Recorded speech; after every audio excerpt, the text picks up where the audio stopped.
Rolling? Yeah. Dutch for coffee. Oh, okay. Well, hello. This is the famous cactus, which is actually a lamp, which is an amazing thing. And this is a real cactus, right? And this is how wonderful the energy grows here when it's all happy. So this is an illustration of a bit of fun with cactuses. Okay. Yep. Right, well, as the rain falls on the roof here, in the weather engineered situation that we're dealing with here in this part of the world, and Philippines and other places, we've got a situation involving information which has come to light quite recently about the secret space program. Now, the secret space program was alluded to by Werner von Braun when he told a close friend of his about a number of threats which are going to happen to us, and that will involve terrorist attacks, which will be false flag terrorist attacks, although he didn't use that term, and the other thing would be alien invasions from outer space, which will be man-made. In the earlier clip we talked about the KISS FM logo. Well, my colleague at Energy 106, which was basically the sister station to Energy 106, which transmitted from Monaghan, and I've explained about the scuttlers and the entities and the dimensional slippage, the distortion of the transmit container in a mist, and how that there were the dimensional setup in the transmit container was different. It would vary. For instance, one day I would need a ladder to get up and see the top of the transmitters, and other days it was very easy just to have a look and see what was on top of the transmitter without any effort at all. So there was a dynamic state of space-time dimensions in that area. Now, just to underline the science behind this, that Tom Bearden has written a great deal about this. It's in Energy from the Vacuum, and the use of scalar weaponry technology, good old Tesla technology, some people would call it, i.e. the correct application of, or a much more advanced or suppressed application of Maxwell's equations, and the ability to remove energy from a location and then its relative dimensions will get smaller or bigger. That's not alien technology, it's our technology, okay? You've got to understand there's an awful lot of the physics and an awful lot of stuff which appears to be science fiction and advanced by millions or thousands of years is in the physics. It's suppressed physics, and it's 20th century suppression of 19th century mathematics. So the point about this is the secret space program. The reason I mentioned that is because at that transmitter site I witnessed a huge triangular type winged, heavy-bodied, twin-tailed lifting bodies, a big space shuttle type craft. The reason why I mentioned the term space shuttle is because its wing design and the paneling on the wings were not that different to a space shuttle. In other words, there was a very distinct front ridge on the wings which were very similar to the kind of very distinct front wing that you get in a space shuttle. The difference is that the wings were actually part of the body. It was like an oval. In other words, the wings were complete to the main structure of the body, and there were two small wing type on the tail section, and there have been some designs of space shuttle or the Aurora type of craft which people have seen. I saw that fly over my transmitter site in around about 2004. Roughly speaking, or round about April 2004. Now the point about this is that was even mentioned in certain newspapers in Northern Ireland, and I know the history behind those newspapers. I've got a bit of a, well, shall we say there's a few people working in the print room which are a little bit, the newsroom, which are, they've got agency contacts. They always they always make a mistake. You always got to watch for the mistakes. So the point about this is that was the secret space program. Now, there's a lady that has been over at the Probe conference several times, and she was also at the Super Soldier Summit, and her name is Joanne Richards. And some people have been saying what she's discussing and saying is completely ridiculous and off the wall. Now the thing is that we've now got some information. Followers of the Project Camelot, and Kerry Cassidy's one of her most recent interviews. This is dated mid-November 2013. So she's released an interview with Joanne Richards' husband. Now, Joanne Richards' husband is associated with the secret space program. But what we're getting from this, and we're going to make a basis on this hopefully very soon, is that there are severe dimensional slippage or radiation type contamination issues involved here. Now we're going to get the details on this, but basically what you're dealing with is it's a form of radiation. Radiation, what we call radiation, most people call radiation, is when the atoms basically get so big they start to break down.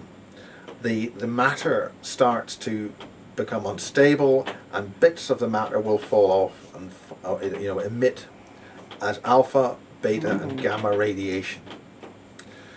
Now this leads on to the flying saucer technology that Bob Lazar referred to, and the use of gravity waves, which directed 3 gravity amplifiers to basically form a gravity bubble around the craft and therefore involve flight, which means that the people inside the craft don't experience the various laws of, they will experience the various laws of thermodynamics within the craft, but because they're existing in effectively a gravity bubble or a space-time dimensional bubble, this thing could go boom, zap, zap like this, and they don't end up as raspberry jam on the inside wall of the craft, because as far as they're concerned, nothing's actually happened. It's only the external craft with the gravity bubble which allows the craft to move at incredible speeds, relative speeds, through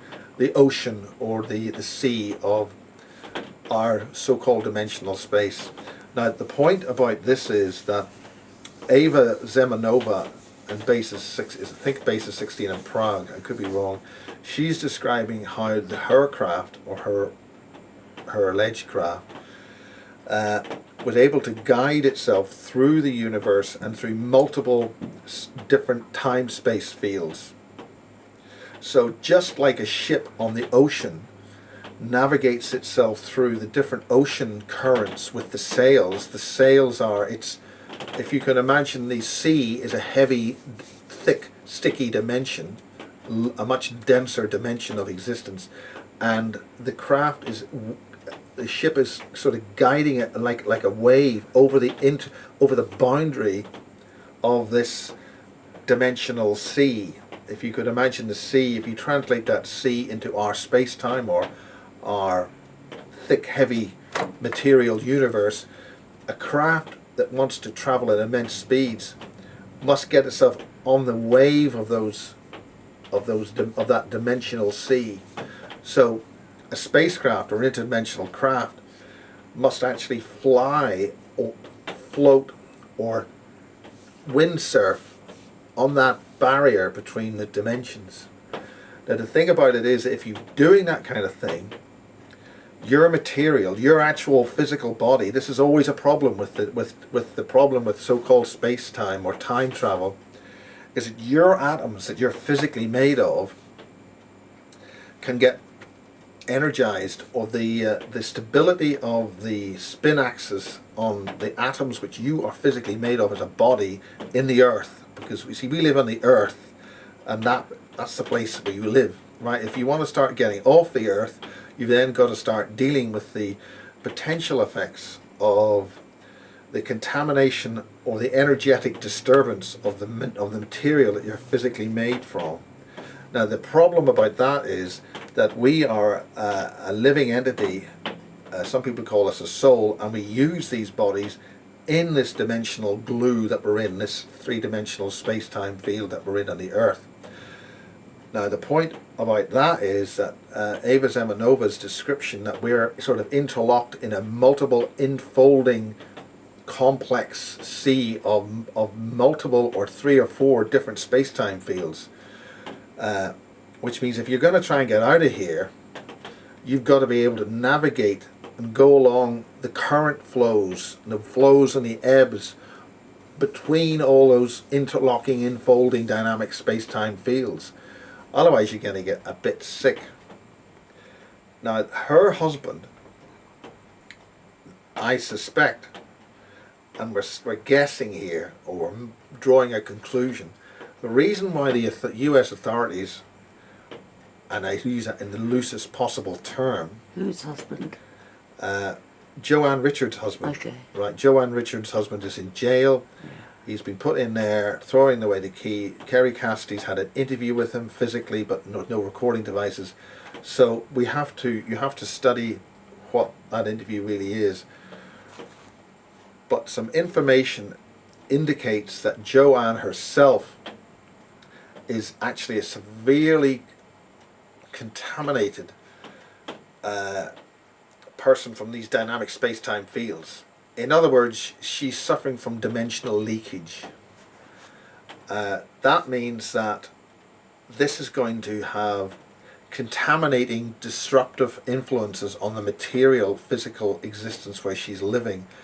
And based on the report of some of the observations we've had there, this is causing a sufficient aggravation of the space-time environment that she's in, that other creatures are able to sort of start pushing through. There's a sort of a problem. Elementals are sort of pushing through. There's a dynamic state there.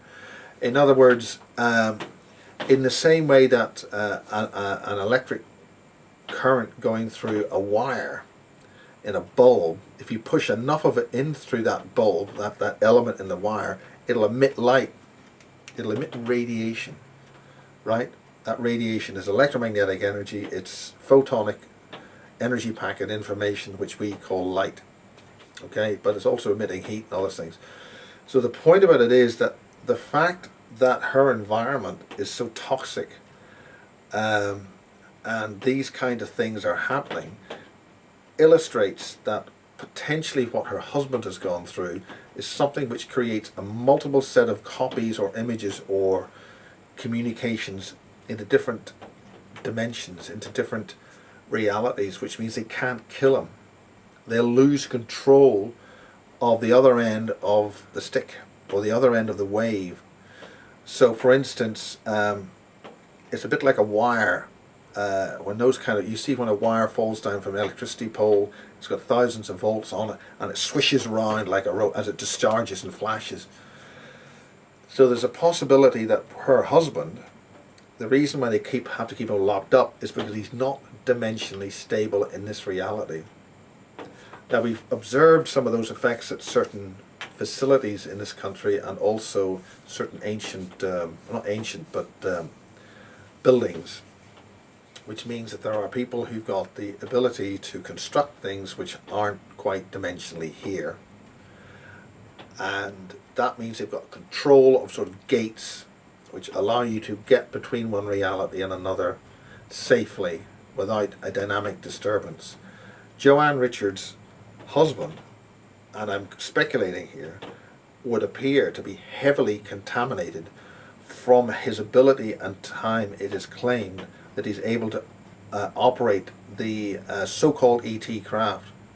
Now that's because he's meant to have DNA which will activate the ET craft. The ET craft are semi-biological.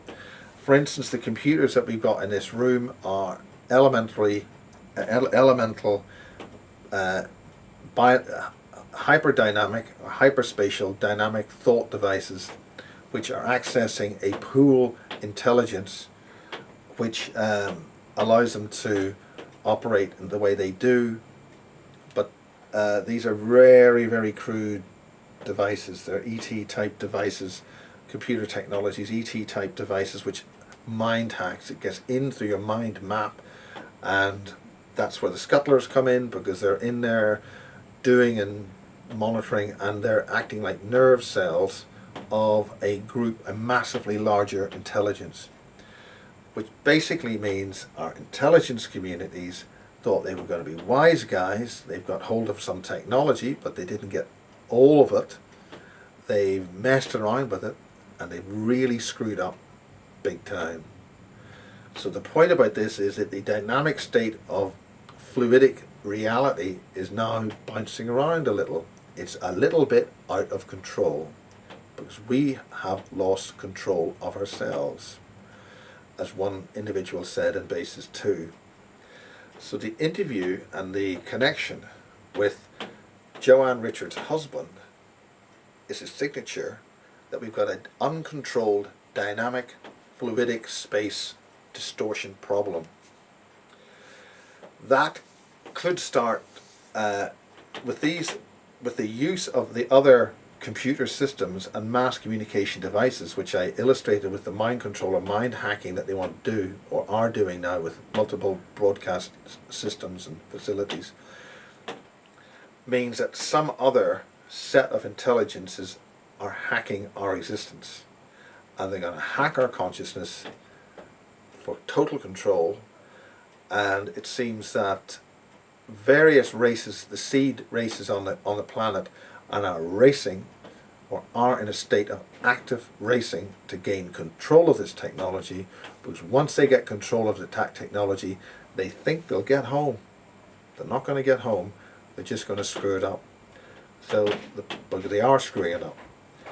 And so we need to become very alert and learn very rapidly. And I'm speaking to the young kids who need to read this stuff, the suppressed sciences of hyperdimensional technologies, the ancient technologies in the ancient sites, how the Vatican pursued aggressively, the Vatican, i.e. the Holy Roman Empire, the people who faked Jesus. And I deliberately use this book to illustrate this.